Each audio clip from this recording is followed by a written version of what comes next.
Siz Faberlikka yozildingiz, saytga kirdingiz, programmani ko'chirib, texnik narsalarni o'rgandingiz. Ya'ni programmadan zakaz qilishlarni, точка доставка tanlashlarni, inini kirgizishlarni уже o'rganib bo'ldingiz. Молодец. Keyingisi albatta siz psixologически bu biznesga уже tayyorsiz. Undan tashqari уже siz maqsad yozdingiz. Ya'ni siz sizga ishlashingizga turtki beradigan maqsad. Ya'ni sizda mana shu ishga bo'lgan doimiy постоянный motivatsiyani siz maqsad yozib turib, ana shu yozgan maqsadlaringizga, ya'ni sizga kerakli bo'lgan, pulingiz bo'lganda nima olishingiz kerak bo'lgan narsalarni spiskasini tuzib oldingiz. Endi qizlar, bu biznesda marketing planini o'rganamiz. Qizlar, bu yerda men sizlarga juda ham ko'p gapirmayman, qisqa va lo'nda qilib tushuntirishga, oddiy va sodda qilib tushuntirishga men harakat qilaman. Qizlar, любой biznesda siz biznes qurayotganingizda biznesga katta pul sarflaysiz, to'g'rimi? Undan tashqari siz arenda, nalog, patent to'laysiz. Tovarim ostatga qoldi, srok o'tdi, sezoni bitib, modasi ketdi degan narsalar bo'ladi, qizlar. Любой biznesda klient izlash degan narsalar bo'ladi, to'g'rimi? Любой biznesda bor. Undan tashqari qizlar, siz bu biznesga katta pul sarflaysiz. Bu hamma biznesda bor. Endi mana shu narsalardan ayrimali tomoni Faberlikda katta pul sarflamaysiz. O'zingizga kerakli mahsulotni olib turib, siz biznes qilib qo'ya olasiz. Faberlikda arenda, nalogda, patent to'lash degan narsalar yo'q. Tovarim ostatga qoldi, srok o'tdi, sezoni bitdi, modasi ketdi degan narsalar Faberlikda umuman yo'q. Faberlikda plus tomoni qizlar, tovar kelganda pul to'laysiz. Undan tashqari tovarlarda qizlar vazvirat bor. Faberlik bu sizni uyingiz oldidagi magazinga o'xshagan magazin. Frunze, Globus, mana shunga o'xshagan magazin. Faqat bu telefoningiz ichida bo'ladi, qizlar. Tovar kelgandan keyin pul to'laysiz. Aytaylik, olgan tovaringiz brak bo'lgan bo'lsa, siz bemalol vazvirat qila olasiz.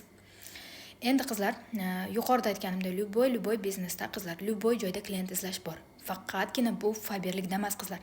Например, bozorda siz magaziningiz bor, unda ham siz klient izlaysiz. Например, siz yangi kafe ochdingiz, unda ham siz klient izlaysiz. Например, siz zubnoysiz yoki ginekologsiz, unda ham siz klient izlaysiz. Например, siz o'qituvchisiz.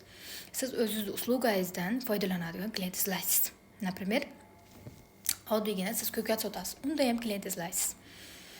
Yoki usta, yoki chevar bo'lsin, yoki konditorskiy bo'lsin. Mana shularda ham qizlar klient izlaydi. Ya'ni hamma joyda klient izlash degan narsa bor. Bu Faberlikda ham bor. Bu qizlar norma narsa, buni norma deb qabul qilishingiz kerak. Endi qizlar, Faberlikda faqatgina biz klient bilan ishlab turib pul olamiz. Endi boshqa bizneslarda hamma narsaga siz yugurasiz. Hamma narsaga ishlab chiqarasiz. Например, konditorskiyda yoki chevarchilikda ishlab chiqarishga o'zingiz yugurasiz. Tovar dostavkaga ham o'zingiz yugurasiz, tovar vazviratga ham o'zingiz yugurasizlar. Ya'ni boshqa bizneslarda qizlar sizni yuguradigan tomoni juda ham ko'p bo'lib qoladi. Biz bu Faberlikda qizlar faqatgina bitta klient bilan, xaridor bilan ishlab turib oylik olamiz. Itak qizlar, itak baribir seravni, zubni pasta, chish yuvadigan qizlar, bosh yuvadigan, kir yuvadigan, idish tovoq yuvadigan mahsulotlar biz bozordan olamiz, to'g'rimi? Biz mana shu narsani Faberlik internet magazinida xarid qilib o'tirib, faqatgina klient bilan muomala qilib, ya'ni Faberlik internet magaziniga doimiy xaridorlarni olib kelib qo'yib turib, biz bu biznesda pul topib qo'yamiz. Qizlar, juda ham ko'pchilik olib kelgan odamlar ishlash kerak deydi. Yo'q qizlar, olib kelingan odamlarda, ya'ni Faberlik internet magazinga xaridor olib kelib qo'yapsiz, mana shu olib kelgan xaridorlarimiz hammasi ishlamaydi, qizlar. Lekin olib kelgan siz yozgan odamlarda qizlar 95% bular doimiy xaridorlarga aylanib qoladi. Siz qachonki Faberlik programmasini ko'chirib, undan tovar xarid qilishlarni, dostavka qilishlarni o'rgatib qo'ygan bo'lsangiz, ana shu odamlar har oyda, balkim har 2 oyda, balkim har 3 oyda o'ziga kerakli mahsulotlarni xarid qilib turadi. Ishlaydigan odamlar Faberlikda qizlar, ishlaydigan odamlar sanoqli bo'ladi. Nihoyatda 2 ta, 3 ta, 4 ta odamlar ishlaydi. Hamma ham o'shaning uchun qizlar boyimaydi. Endi marketing plan bo'yicha sizlarga qisqacha tushuntirish beraman. Qizlar, marketing planni ko'ryapsizlar, bu yerda. Bu yerda birinchida qizlar ballar turibdi. Ballarni ko'ryapsizlar. Bu yerda agar 100 ball qilgan bo'lsangiz, siz kompaniyani kompaniyani tovaroborotidan qizlar, siz kompaniyani 100 ball qilib turib, kompaniyani tovaroborotini yurgizib beryapsiz, to'g'rimi? Mana shu tovaroborotdan qilgan foydasini kompaniya 3% ni sizga bo'lib oylik qilib chiqarib beradi. Ko'ryapsizlar, tushunyapsizlar. Endi ballar qayerdan keladi? Biz Faberlik internet magazinidan qilayotgan xaridimizga kompaniya ball beradi.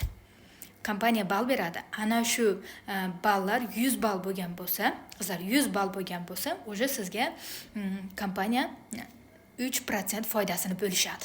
Tushunyapsizlarmi? O'sha siz 3% li tovaroborot yasab qo'yishingiz bilan o'sha siz bu kompaniyaga, ya'ni bu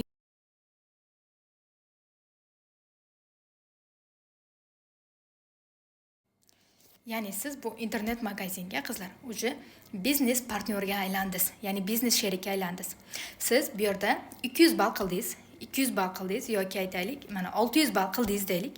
600 ball qildingiz, 600 ballda siz o'sha siz 600 ballik tovaroborotini bu internet magazinda 600 ballik tovaroborotini yurgizib berganligingiz uchun bu yerda kompaniya sizga qilingan tovaroborotdan foydasini, qizlar, foydasini 9% ni o'sha sizga oylik qilib chiqarib beryapti. Ko'ryapsizlar? Bu yerda даже oylik summalari ham yozilib turibdi. 9% da qizlar, ko'ryapsizlar, 3,5 3600, 3700 oylik chiqariladi. Qizlar, tushunib oldinglarmi? Ballar qayerdan kelishligini. Undan tashqari bitta muhim narsaga e'tibor beramiz. Qizlar, yangi kelganingizda yoki aytaylik, doimiy siz xaridorsiz, agar siz lichniy obyemingiz 50 ball bo'lgan bo'lsa, kompaniya sizga avtomatik 26% skidka bilan beradi. Bitta narsani eslab qolishlarini xohlar edim.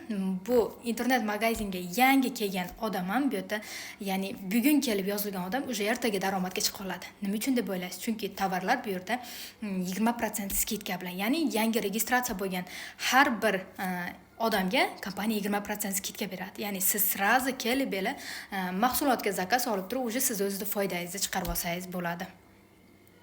Juda ham bu zo'r возможность.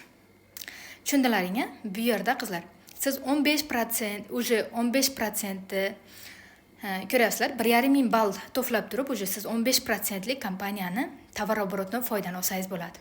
O'sha siz 3000 ball qilib qo'yib, 3000 ball qilib qo'yib turib, mana ko'ryapsizlar, o'sha siz kompaniyani 23% foydasini olsangiz bo'ladi. Albatta savollar bo'lsa, lichkaga yozinglar yoki nastavniklaringizga bog'laning.